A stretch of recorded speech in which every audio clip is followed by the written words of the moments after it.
চলো আজকে তোমাদের সাথে আমি একদম ঘরোয়া পদ্ধতিতে যে বিরিয়ানিটা বানাই সেটাই শেয়ার করব রেসিপি। প্রথমে এখানে প্রেসার কুকারে আমি নুন আর আলুগুলোকে দিয়ে দিলাম ভালো করে, তেলটা গরম করে আলুগুলোকে একটু নাড়াচাড়া করে তার মধ্যে দেবো yellow food colour, black pepper, গোলাপ জল, কেওড়া জল, সামান্য একটু জল দিয়ে দুটো সিটি দেবো যাতে আলুটা মোটামুটি সেদ্ধ হয়ে যায়। এরপরে আমি চালটা ধুয়ে নিয়েছিলাম, চালটা ভিজিয়ে রাখবো কিছুক্ষণ, আর চিকেনটাকে ম্যারিনেশন করব। তার আগে এখানে বেরেস্তাটা রেডি করব, সাদা তেলে বেরেস্তাটাকে ভাজবো। চিকেন ম্যারিনেশনের জন্য আমি এখানে টক দই নিয়েছি, শুকনো লঙ্কার গুঁড়ো নিয়েছি, এখানে আদা রসুন কাঁচা লঙ্কার পেস্ট, গোলাপ জল, কেওড়া জল, আর এই যে বেরেস্তাটা রেডি করছি সেই বেরেস্তাটা ঠিক এরকম যেন দেখতে হয়। এটা তেলটা একটু ঝরিয়ে নিয়ে তারপর দিয়ে দিয়েছিলাম।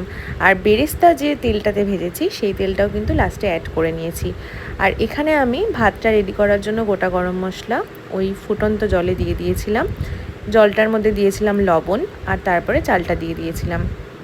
আর এখানে আমি এখন রেডি করছি কেশর মালাই দুধ, যেটা বিরিয়ানিতে মাস্ট। এখানে দুধ, আতর, মিঠা আতর, চিনি আর হচ্ছে কেশর, এই কটা জিনিস আমি অ্যাড অন করেছি। গোলাপ জল, কেওড়া জলও আপনারা চাইলে দিতে পারেন।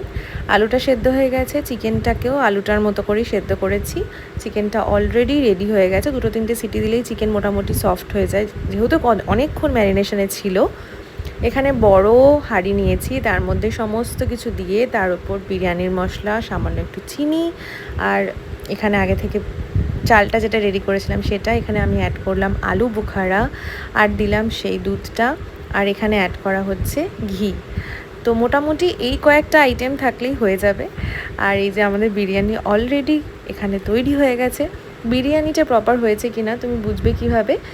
তুমি যে বিরিয়ানিটা বানাচ্ছ সেই চালটা উপরের দিক করে একদম উঠে থাকবে, সেটা দেখেই তুমি বুঝতে পারবে যে বিরিয়ানি তোমার একদম প্রপার কুকড হয়েছে। আর আমি এটা বানিয়েছিলাম মোটামুটি 10 জনের মতো।